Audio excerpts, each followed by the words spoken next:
13 दिसंबर 2001 को संसद में आतंकी हमला हुआ था, जिसने पूरे देश को हिलाकर रख दिया था। इस हमले में देश के 9 वीर सैनिकों ने बलिदान दिया था। हमले को अंजाम देने वाले सभी 5 आतंकियों को मौत के घाट उतार दिया गया था। लेकिन कल एक बार फिर संसद की सुरक्षा में चूक का मामला सामने आया है। ये नई संसद है, जहां शीतकालीन सत्र चल रहा था। अचानक 2 युवक सीटों को बांधते हुए आगे बढ़ते हैं। उनके हाथ में कलर स्मोक होता है, जिससे पीला धुआं निकलता हुआ तस्वीरों में आप देख सकते हैं। ये बाहर की भी तस्वीरें हैं, बाहर भी कुछ ऐसा नजारा था। कल इस घटना में भले ही नुकसान ज्यादा ना हुआ हो, लेकिन इसकी जांच कर ये समझना होगा कि इस साजिश को अंजाम देने की वजह आखिर क्या रही।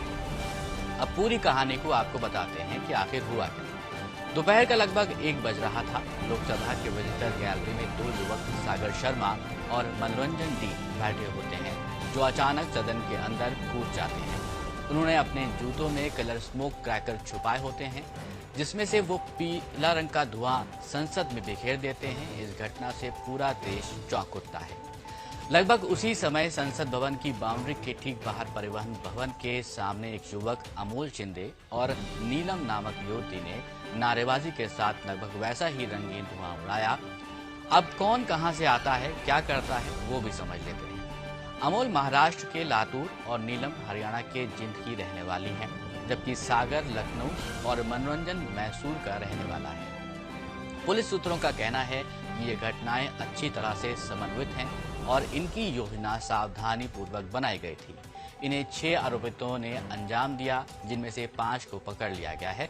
उनके खिलाफ धारा 120B और यूएपीए के तहत कार्रवाई हो रही है। माना जा रहा है कि इस घटना के तार कुछ ज्यादा लंबे हो सकते हैं। अब सवाल उठता है कि सागर शर्मा और मनोरंजन डी अंदर पहुंचे तो पहुंचे कैसे। तो यहां आपको बता दें कि मैसूर से बीजेपी के सांसद प्रताप सिम्हा, उन्हीं के रिकमेंडेशन वाले विजिटर पास से ही ये दोनों जो युवक हैं वो संसद के अंदर दाखिल हुए थे। अभी तक की जानकारी में पुलिस के हवाले से क्या कुछ सामने आया है वो भी आपको बताते हैं। तो आरोपित अमोल शिंदे से पूछताछ में पता चला है कि सभी 6 आरोपितों जो हैं वो इंटरनेट के जरिए पिछले 4 सालों से एक दूसरे को जानते हैं। पुलिस सूत्रों ने बताया कि उनकी विचारधारा एक ही है और इसलिए उन्होंने सरकार को संदेश देने का फैसला किया। सुरक्षा एजेंसियों ने इस बात का पता लगाने की कोशिश की है कि क्या उन्हें किसी व्यक्ति या फिर संगठन ने निर्देश दिया था। पूछताछ में अमोल ने बताया कि वो लोग किसानों के विरोध प्रदर्शन, मणिपुर संकट, बेरोजगारी जैसे मुद्दों से नाराज थे, इसीलिए उन्होंने इस घटना को अंजाम दिया। अमोल ने बताया कि उसने महाराष्ट्र के कल्याण से लगभग 1200 रुपए से में जो है वो 5 कलर स्मोक क्रैकर खरीदे थे, जिसका इस्तेमाल उन्होंने कल किया था।